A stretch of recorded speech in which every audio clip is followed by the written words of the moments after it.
episódio nós vamos falar sobre o Sweetbook e suas 12 áreas de atuação. Para nos acompanhar hoje, nós vamos ter 5 estudantes de Engenharia de Software da Universidade Estadual de Ponta Grossa, que vão comentar um pouco sobre cada etapa desse processo. Então, sintonize e faça download de sabedoria diretamente do seu cérebro.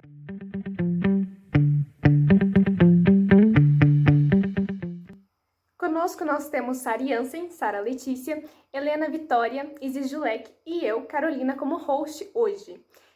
Mas sem mais enrolação, Sara Letícia, você pode começar explicando as primeiras fases do Sweetbook pra gente? Bom, primeiramente eu queria agradecer pelo convite da participação no podcast. Eu acompanho vocês, gosto muito do conteúdo e me senti muito honrada em ser convidada. Eu vou explicar para vocês um pouco sobre os requisitos de software. O desenvolvimento do software ele tem sido cada vez mais relevante no mundo dos negócios, impulsionado pela crescente dependência de sistemas informatizados, para atender uma demanda de uma sociedade digital. No entanto, o processo de desenvolvimento do software ele é complexo e envolve uma série de desafios, sendo então crucial ter uma base sólida, bem planejada. Os requisitos de software, eles têm esse papel fundamental. Eles são entendidos como a necessidade e expectativa do usuário e de outras partes interessadas, que são os stakeholders. Eles definem o que o sistema deve fazer, como que ele deve se portar e quais seus limites e restrições. Ao estabelecer os requisitos claros e abrangentes, as organizações podem garantir que o sistema ele atenda à necessidade do usuário e seja eficiente. E também tem um valor real. De maneira geral, eles são descrições detalhadas sobre as características e funcionalidades do que o usuário necessita e o que ele deve possuir. Realmente, o usuário é sempre o foco. Mas quais os principais tipos de requisito e por que eles são tão essenciais para o desenvolvimento do software? Então, existem vários tipos de requisitos de software, incluindo os requisitos fundamentais, não fundamentais, de interface, de desempenho, de manutenção, os legais, regulatórios, e eu vou resumir um pouquinho sobre cada um deles. Os fundamentais, eles descrevem a funcionalidade específica que o sistema deve fornecer ao usuário. Eles descrevem funções, tarefas, as ações específicas que o sistema ele deve ser capaz de executar.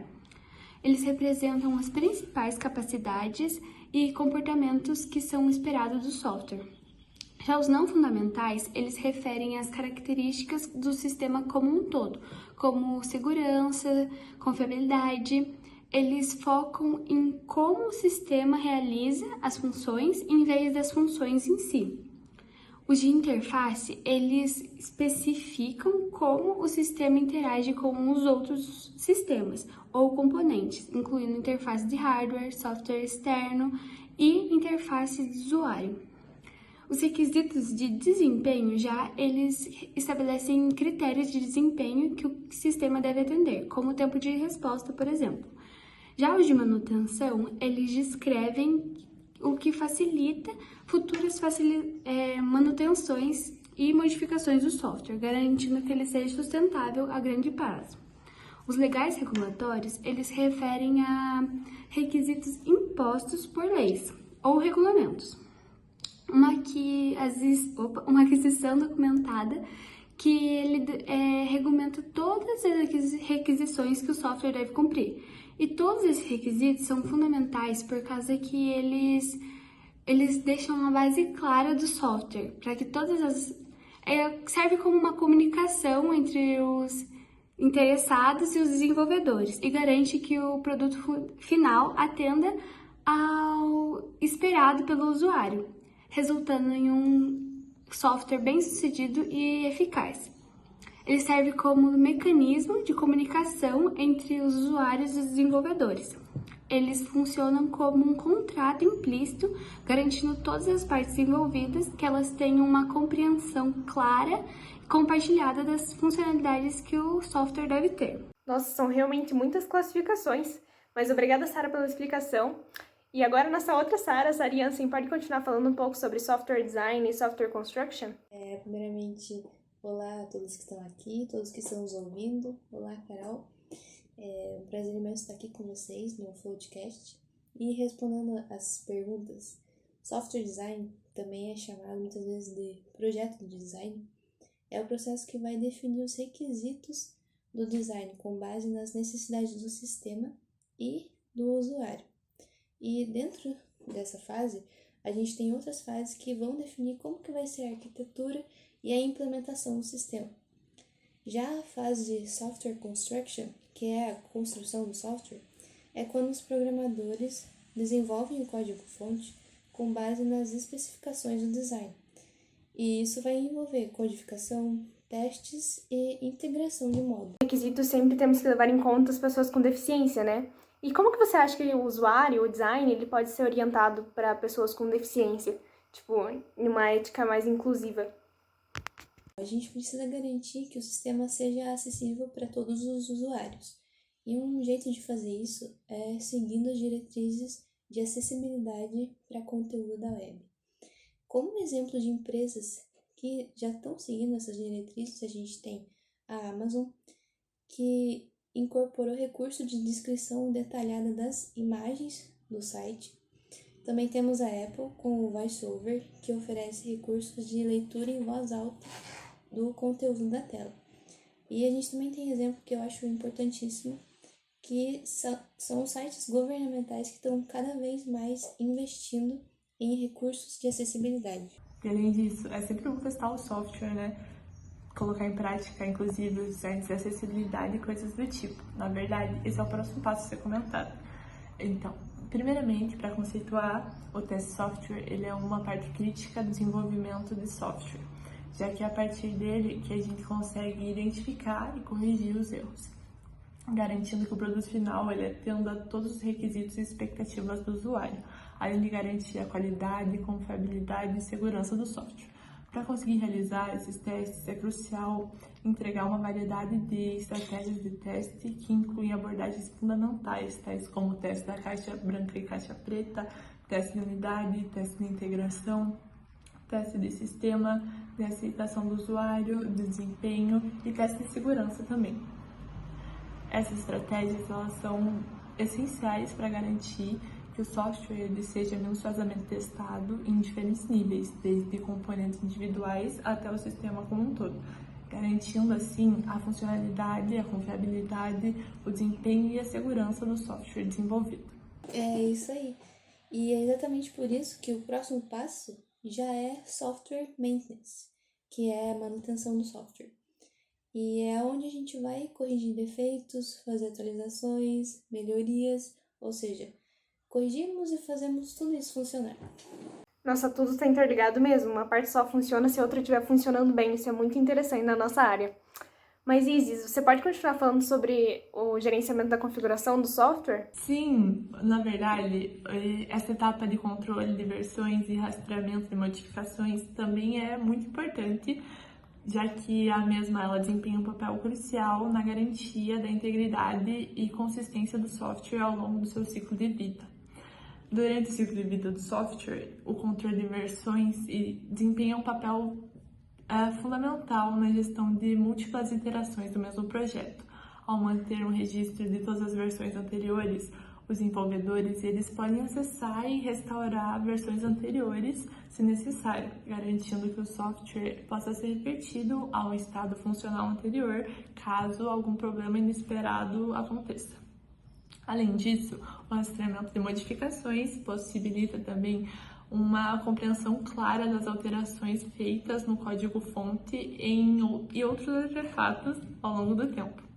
Isso não apenas ajuda na identificação e resolução de problemas, mas também é essencial para a implementação de práticas de desenvolvimento ágeis, permitindo que as equipes multidisciplinares colaborem de forma eficaz em um ambiente de desenvolvimento dinâmico. Através do rastreamento de modificações, os desenvolvedores eles podem entender as razões por trás das alterações feitas, e esse nível de transparência e rastreabilidade é fundamental para facilitar auditorias, garantir a conformidade regulamentatória e garantir a qualidade também e confiabilidade do software em todo o seu ciclo de vida.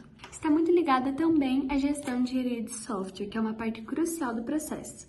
Ela descreve os aspectos do gerenciamento ligando com coordenação, controle, organização, garantindo também que esteja de acordo com os padrões de qualidade estabelecidos pelo cliente, o que aumenta a sua satisfação. O que não fica relacionado apenas ao desenvolvimento do software em si, mas também à gestão das equipes, orçamentos, riscos do projeto e prazos a serem seguidos. Eles são divididos em 5 fases que compõem a gestão: a inicialização, o planejamento, a execução, o controle e o encerramento. A inicialização, como o próprio nome diz, trata de iniciar o projeto, onde um gerente de projeto ele é designado e ele conhece sua equipe. No planejamento, o gerente do projeto ele define o escopo do projeto que vai ser feito e a equipe envolvida, que é também formado pela EAP, que é uma estrutura analítica de projetos, que no caso é a organização de todo o projeto como em si numa estrutura de árvore. Já na fase de execução é dedicada à solução que vai ser feita para esse projeto, onde a liderança é primordial. O controle também é uma importante fase, já que o gerente ele vai monitorar o andamento do projeto, os resultados alcançados e os artefatos que foram gerados. Já na encerração, onde é o final do projeto, ele vai basicamente ver se o cliente aceitou e gostou do seu projeto.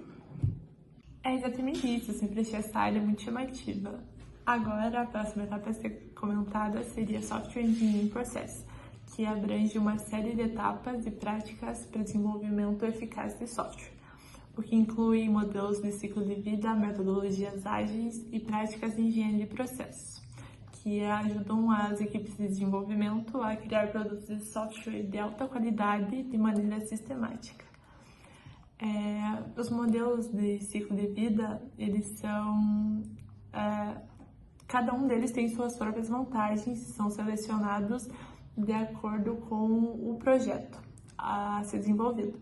As metodologias ágeis, elas priorizam a entrega de um software funcional em curtos períodos, enfatizando a comunicação regular, a colaboração entre equipes e a capacidade de resposta a mudanças durante o desenvolvimento. Já as práticas de engenharia de processos, elas abrangem uma ampla gama de atividades, incluindo análise de requisitos, design de software, implementação, testes, integração e manutenção. Dentro dessa etapa também está incluída a igualdade e a inclusão, para garantir que o software ele seja acessível e utilizável por todos os usuários, independente de suas habilidades, origens, características pessoais, enfim. Mas como que você acha que os testes de software eles podem garantir princípios éticos e legais, especialmente em relação à privacidade e proteção de dados, durante esse processo de teste de software com informações tão sensíveis dos usuários? Os testes de software podem garantir a conformidade com os princípios éticos e legais, especialmente em relação à privacidade e proteção de dados. Durante o processo de testes de software, que lida com informações sensíveis do usuário por meio de práticas como anonimização e mascaramento de dados, configuração de um ambiente de teste seguro, conformidade com regulamentos de privacidade de dados, garantia de segurança do sistema e ética no relato de defeitos, para manter uma confidencialidade dos dados do usuário. Nossa, quanto detalhe! Às vezes a gente acha que é só chegar lá e fazer, né? Mas no fundo tem um monte de detalhe por trás, muito planejamento envolvido. Mal sabemos nós. Mas, Helena, você consegue explicar as próximas áreas pra gente? E nessa área de métodos e ferramentas, eu já quero começar com uma pergunta. Você pode explicar quais as ferramentas e os métodos de software, né, que contribuem para a qualidade do software oferecido no final? As ferramentas e os métodos da engenharia de software são recursos utilizados para facilitar o desenvolvimento, a manutenção e a gestão de um software. Como exemplos desses recursos estão frameworks, sistemas de controle de versão e métodos ágeis Scrum e Kanban. Portanto, a escolha correta dessas ferramentas e métodos contribui significativamente com a qualidade do software, uma vez que garantem um processo organizado, seguro e eficiente, o que resulta em produtos de software confiáveis e robustos. E como que esses tópicos se relacionam com a prática profissional de engenharia de software? A prática profissional da engenharia de software envolve principalmente as práticas éticas. Na engenharia de software, a ética consiste na responsabilidade de desenvolver sistemas que sejam seguros, confiáveis e que respeitem desde os usuários finais até a sociedade como um todo. Ferramentas de segurança e métodos de desenvolvimento seguro, por exemplo, constituem as práticas éticas, dado que garantem qualidade na segurança e, assim, protegem os dados sensíveis dos usuários, reduzindo riscos. Dessa forma, o tópico de ferramentas e métodos e o tópico de qualidade do seu e-book demonstram o compromisso da engenharia de software com as práticas éticas, estabelecendo um padrão ético essencial para a área. O seu e-book realmente vem para provar que a ética é essencial para a engenharia de software e para o desenvolvimento de qualquer projeto. Mas vamos lá para o último, mas não menos importante, etapa do seu e-book. E, Sara, você consegue finalizar para a gente falando um pouco mais sobre a parte financeira da engenharia de software? Explicar sobre a economia da engenharia de software, que ela se concentra na aplicação de princípios econômicos e técnicas de análise econômica para problemas relacionados ao desenvolvimento do software. É uma área de estudo que visa tomar decisões racionais e informadas sobre o desenvolvimento do software com base em considerações econômicas. Seus principais aspectos são análise de custo-benefício, estimativa de custos, análise de riscos, que ela avalia os riscos financeiros, retorno sobre o investimento, que ela calcula o retorno financeiro, e o custo total de propriedade, que analisa todos os custos realizados no software durante todo o seu ciclo de vida, e também controle de custos, que ajuda as organizações a entender como controlar o custo e associado ao desenvolvimento desse software. Uau, esse realmente foi um download de conhecimento. E nesse episódio nós falamos sobre as 12 etapas do seu e-book, o Guia Ético do Engenheiro de Software, que nós sabemos que no mundo atual, no mercado de trabalho, a constante evolução e a busca pela excelência é essencial. Então nós aconselhamos que todos aprofundem e estudem esse tema para que consigam trazer uma maior qualidade de software para todos os sistemas. Foi isso, eu agradeço a participação de todas aqui do podcast e espero que vocês assistam o próximo. É isso e até o próximo podcast.